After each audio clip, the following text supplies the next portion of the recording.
of the game is Supercell. The company was founded in Finland in 2010. They are responsible for the hit games Boom Beach, Heyday, and Clash Royale. Supercell is valued at over $5.5 billion. Although these games are free to play, or freemium, players can make in-game purchases to give them the edge that they need to dominate their opponents. Clash of Clans rakes in about $5 million every day. Today, the company has a staff of over 250 employees. The crazy thing about all of this is that Clash of Clans has about 30 million active users, but the team that runs the game only consists of about 15 people. The workload may be insane, but the payout is pretty freaking sweet.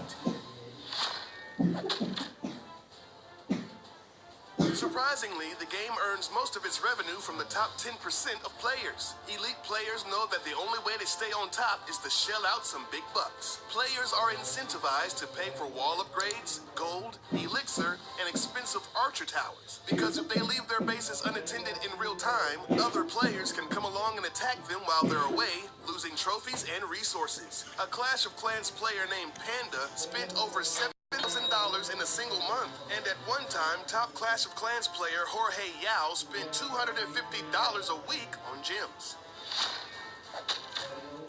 Now, you may be asking yourself how a dude living in a 300 square foot apartment in San Francisco can afford to spend that much a week on a game. Well, he had some very wealthy sponsors, most of which were from the United Arab Emirates. At one point, he was playing on 5 different accounts to stay on top. He even had the bright idea of wrapping his 5 iPads in plastic bags so that he could bring his gadgets into the shower with him. Jorge spent 6 months at the #1 spot, and he was the first player to break the 4,000 trophy mark and instantly became famous worldwide. But once he felt like it was taking over his life, he graciously bowed out of contention and stopped playing the game cold turkey. He hit the #1 spot again recently, but it only lasted for a morning.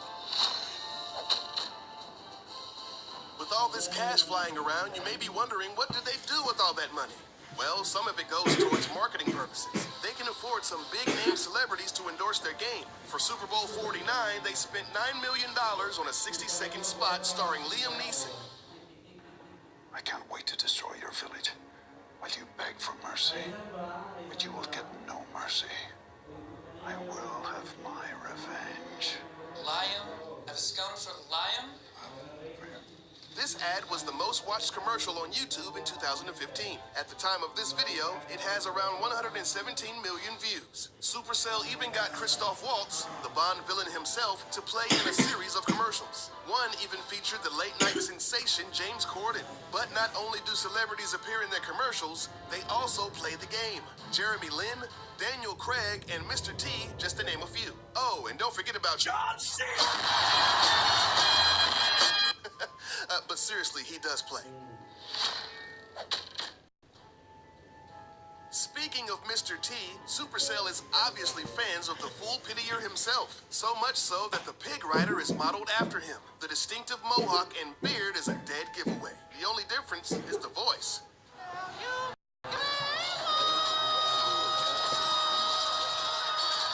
I'm not sure why the Hog Riders need to have such high-pitched voices. In the past, Mr. T has lent his likeness to other games. At one point, he was a spokesperson for the World of Warcraft game. I'm Mr. T and I'm a night elf mohawk.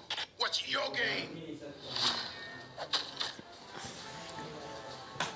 Another highly beloved character of the game is the Pika. This seemingly unstoppable force has the strongest armor of any elixir-based troops and the highest damage of any normal unit in the game. The letters P-E-K-K-A don't officially stand for anything in particular. Supercell Facebook contest in August of 2012 to see who could come up with the best written-out name for Pika, as judged by the number of likes. The name, Perfect Enraged Knight Killer of Assassins, was the winner. But what is a Pika?